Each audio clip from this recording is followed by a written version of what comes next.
Hello குழந்தைகளா, இப்போ நான் உங்களுக்கு ஒரு பொடி ரெசிபி சொல்ல போகிறேன்.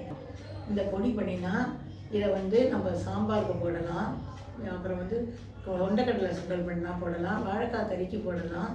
இது மாதிரி பலவிதமாக இதை உபயோகிக்கலாம். அரைச்சி விட்ட சாம்பார் பண்ணும்போது அதுக்கும் தனியாக அதெல்லாம் தேடிட்டு இருக்காமல் நம்ம இந்த பொடியை 2-3 ஸ்பூன் போட்டு அது தேங்காய் கொஞ்சம் போட்டு சேர்த்து அரைச்சி விட்ட சாம்பார் ஆகிடும்.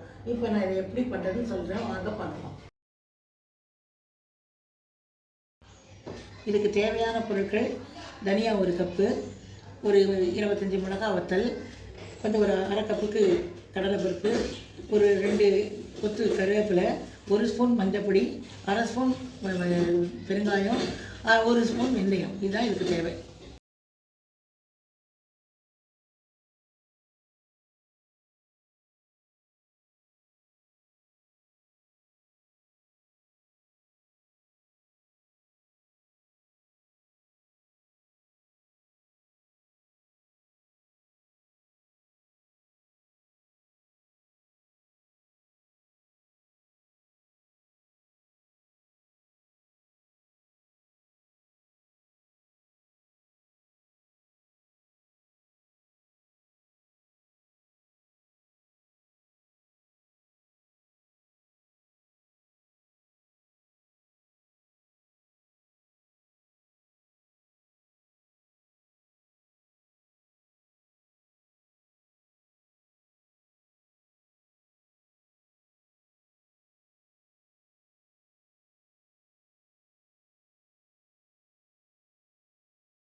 பெருங்காய கட்டியாக இருந்தால் முதல்ல போட்டு வறுக்கணும். பெருங்காய கட்டியில் பொடிங்கிறதுனால இதை வறுத்து முடிச்சுட்டு ஆஃப் பண்ணிவிட்டு அந்த சூட்டில் மஞ்சப்பொடியும் பெருங்காயப்பொடியும் போடணும்.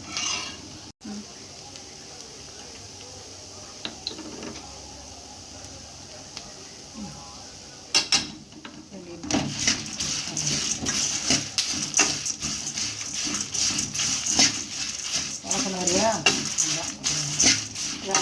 வேறு வரைக்கும் வேலை முடிச்சு நான் சாம்பார் பொடிக்கு வச்சது மிக்சியில் போட போகிறேன். போட்டு இதை நைஸாக அரைக்க போகிறேன்.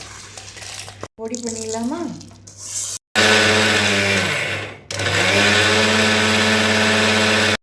அவ்வளோதான், வாசனையான மேல் பொடி ரெடி. 2 மாதம் கெட்டு போகாது. ஒரு கண்டெய்னரில் போட்டு ஸ்டோர் பண்ணி வச்சுக்கணும். நீங்களும் செஞ்சு பாருங்கள் குழந்தைகளா.